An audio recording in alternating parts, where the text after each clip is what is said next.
इधर महाराष्ट्र में जैसे ही योगी मॉडल लागू हुआ, बवाल मच गया। फडणवीस सरकार का आदेश है कि महाराष्ट्र में धार्मिक स्थलों पर तेज आवाज में लाउड स्पीकर नहीं बजेंगे।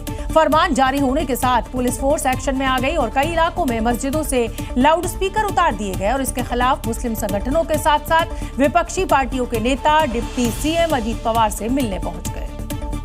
और लाउडस्पीकर पर मुंबई में सियासत शुरू हो गई।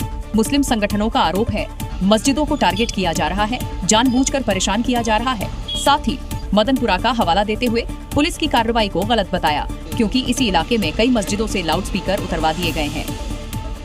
पुलिस के इस एक्शन से इलाके में माहौल तनावपूर्ण हो गया। मुस्लिम समुदाय के लोग लाउडस्पीकर उतरवाने पर विरोध करने लगे, जिसके बाद मौके पर भारी संख्या में पुलिस फोर्स की मुस्तैदी की गई।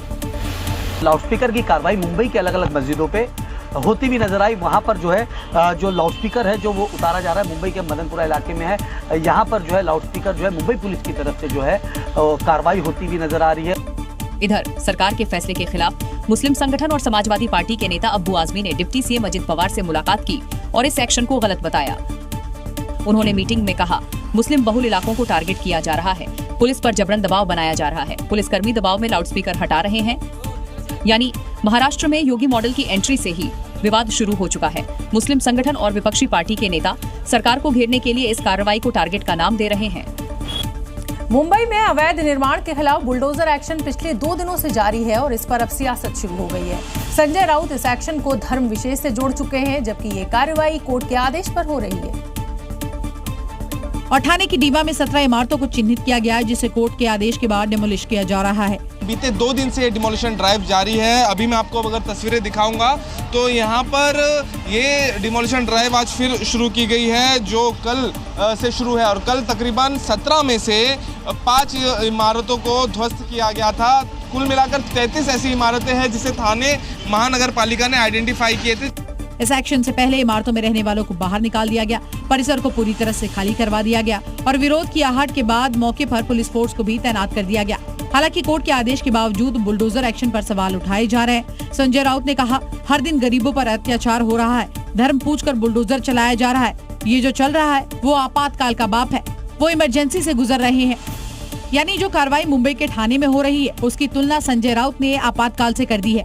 एक्शन को खास धर्म के खिलाफ बता रहे हैं। वहीं नगर निगम के अधिकारियों का कहना है कि वो अवैध इमारतों के खिलाफ बॉम्बे हाईकोर्ट के आदेश का पालन कर रहे हैं। आज देश में आपातकाल के 50 साल पूरे हो गए हैं और इसका संदेश बीजेपी घर घर पहुंचा रही है। ऐसे में कांग्रेस अध्यक्ष मल्लिकार्जुन खड़गे ने पलटवार करते हुए कह दिया कि वो इमरजेंसी चली गई, आप अघोषित आपातकाल लाए हो। यहीं से शुरुआत उस सियासत की हो गई जिसके अतीत से कांग्रेस पीछा नहीं छुड़ा पा रही है और बीजेपी इमरजेंसी को राजनीतिक हथियार की तरह इस्तेमाल कर रही है।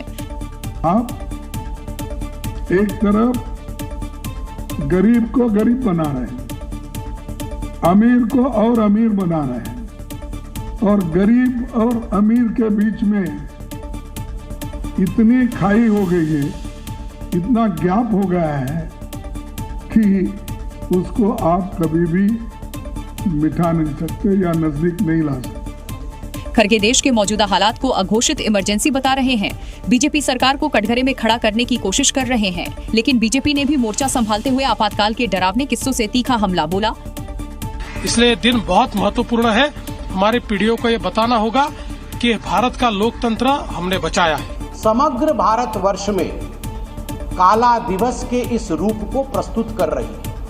ऐसे में कांग्रेस पार्टी का बौखलाना, उनकी बौखलाहट हमें दिख रही है। 50 साल बाद भी इमरजेंसी पर देश की सियासत गर्मा चुकी है। बीजेपी 1975 का जिक्र कर रही है, लेकिन कांग्रेस मौजूदा वक्त की तुलना आपातकाल से कर रही है। आज नशे के खिलाफ पंजाब की मान सरकार ने बड़ा एक्शन लिया। विजिलेंस विभाग की टीम ने शिरोमणि अकाली दल के नेता बिक्रम सिंह मजीठिया के आवास पर छापेमारी की। कई घंटे चली कार्रवाई के बाद पुलिस ने अकाली नेता को गिरफ्तार कर लिया। इस छापेमारी को लेकर अकाली नेता बिक्रम मजीठिया ने एक वीडियो भी जारी किया, जिसमें वो अधिकारियों के साथ बहस करते नजर आए।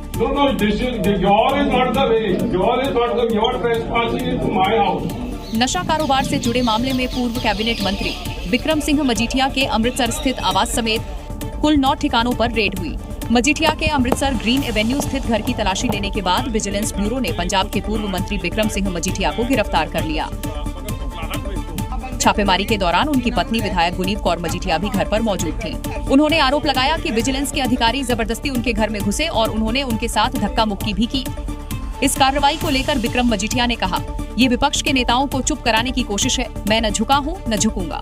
वहीं आप संयोजक अरविंद केजरीवाल ने कहा, चाहे कितना भी बड़ा नेता क्यों ना हो, मैसेज ये है कि उसको बख्शा नहीं जाएगा। बड़े से बड़े जो भी, चाहे आप कितने भी बड़े पॉलिटिकल नेता हो, अगर आप नशे के तस्करी में शामिल हो तो आपको किसी हालत में बख्शा नहीं जाएगा। मजीठिया की गिरफ्तारी को लेकर सियासी रार शुरू हो गई है। शिरोमणि अकाली दल ने इसे राजनीतिक बदले की कार्रवाई बताया।